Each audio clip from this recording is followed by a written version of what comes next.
sa ating channel. I'm Chef Art. Ngayon po ay tuturuan ko kayo kung paano magluto ng special adobo. So, ngayon po ay araw po ng mga tatay. Happy Father's Day po sa lahat ng mga tatay. At yun, ang gagawin po natin ngayon ay special fried adobo. Lalagyan po natin ng presentation. Sa ganun po yung ihanda sa inyo po mga kasama, tatay, mga kayo sa buhay, kung may anumang okasyon na meron na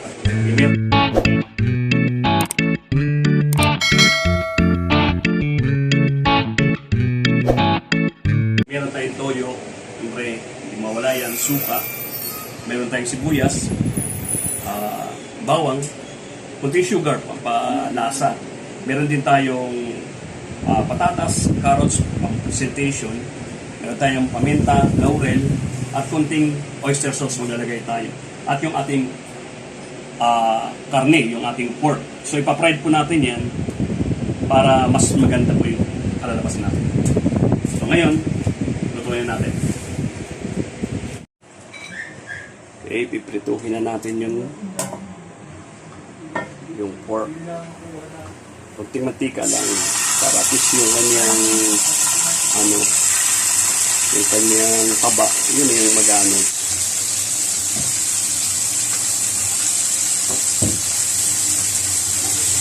Ito yung gulay.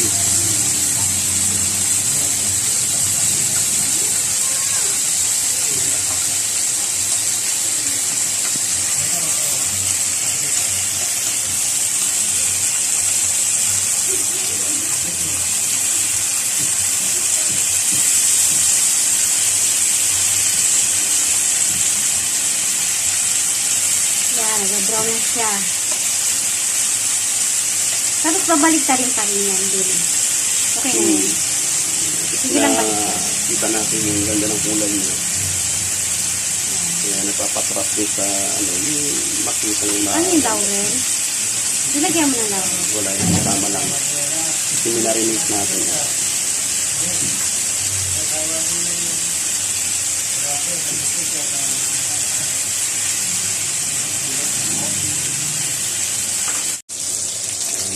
Ganda na yung kulay niya. Kahit na talaga siya.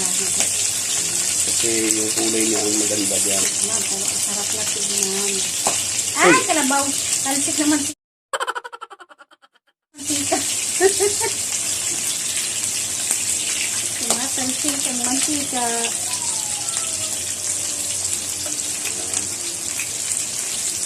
Parang maganda ang presentation.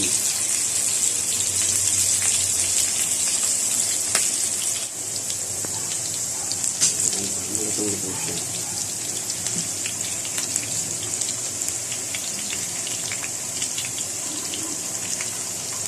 Make sure na luto yung patatas. Importante dyan. Malutong siya.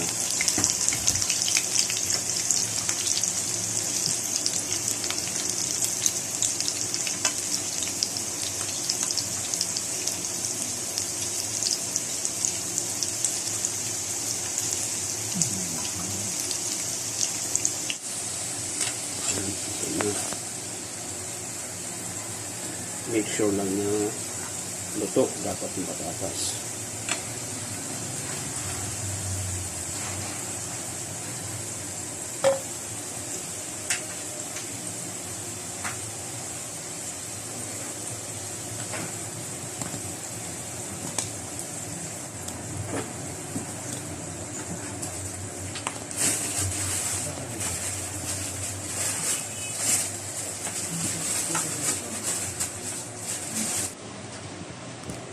Okay, so ilalagay po natin yung mantika. Maglalagay tayo ng tamang-tamang mantika lang. Next natin ilagay yung ating pong bawang.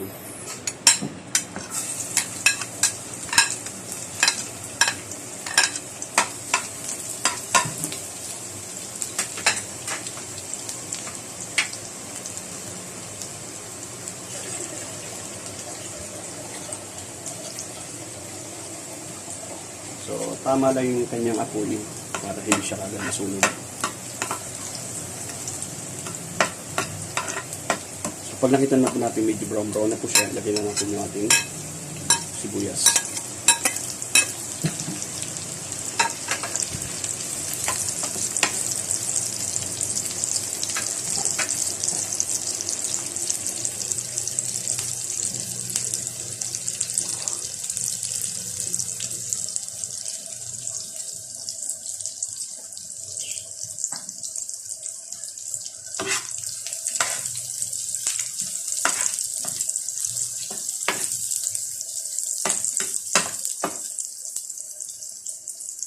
Next, ilalagay po natin itong paminta para, bakit natin ilalagay ang paminta? Para yung kanyang amoy, mas lalo siyang bumango. Okay. Yung kanyang aroma. So, kadalasan kasi, huli na nilalagay ng paminta. So, pwede tayo maglagay ng kalahati or buhos na natin para yung bango at aroma po ng ating niluto ay natin maamoy. And then, next, so ilalagay na po natin yung pork, yung ating pong kainang pinirito. Okay, yung fried po natin na pork. So,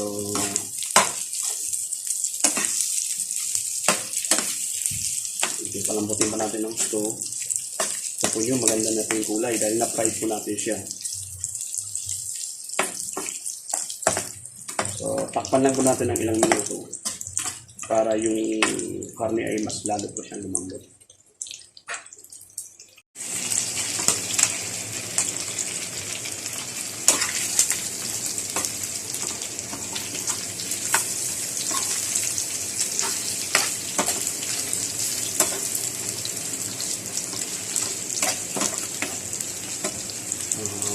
Ilalagay na po natin yung ating toyo. Ilalagay po natin yung ating oyster sauce muna. Konti lang po, konting lasa lang.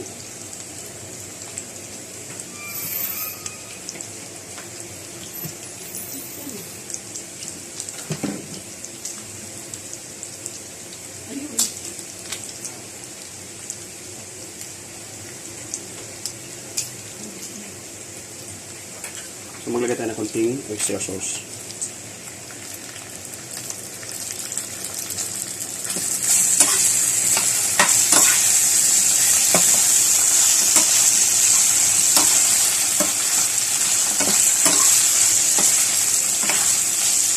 Kulay. Next, lagay po natin yung ating toyo.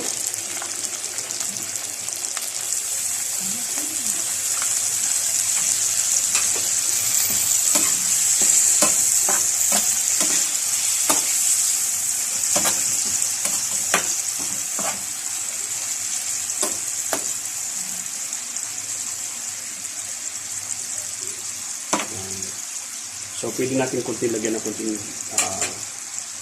water para hindi ganun kaalat.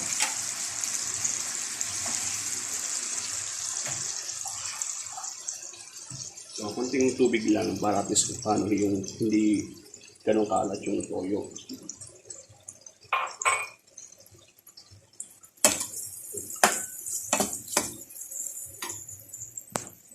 Then, ilagay na pa rin natin yung ating itirang paminta at laurel.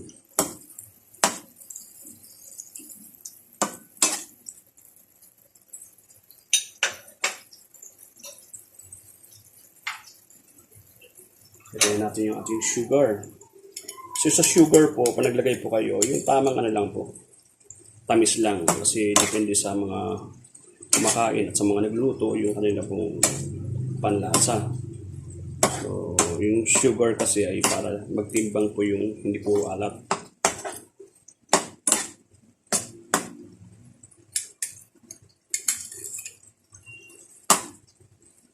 So, kahit hindi ka na masyadong maglagay ng bitchin, pag may sugar, mas healthy pa po.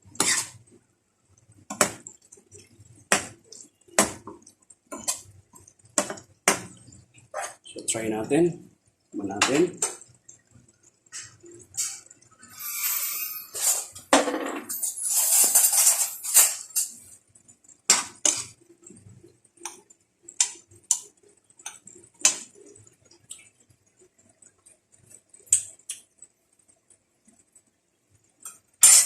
Yun. So, konting sugar pa para ismakin natin yung lasa.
Ako, natikman ito ng inyong mga father, ng inyong asawa, sigurado.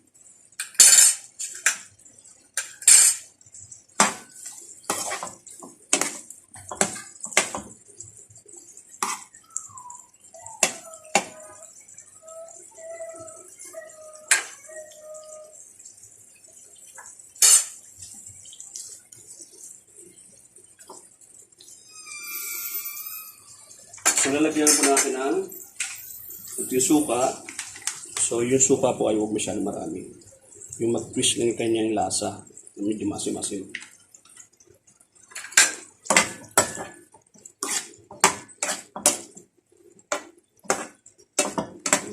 Bango.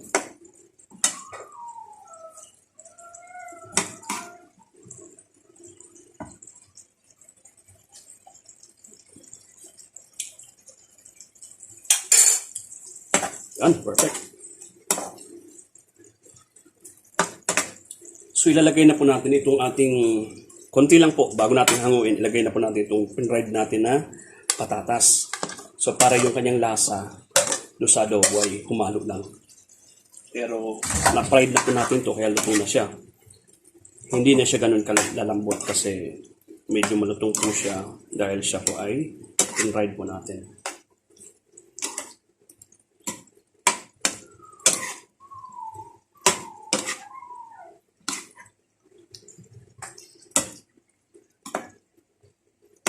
Okay, perfect. So, tapos na ating adobo. Atin na po itong ilalagay sa ating presentation.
So, yun na po yung ating presentation. So, lalagyan lang natin ng medyo kulay-kulay para at least mas maganda siya. Tingnan.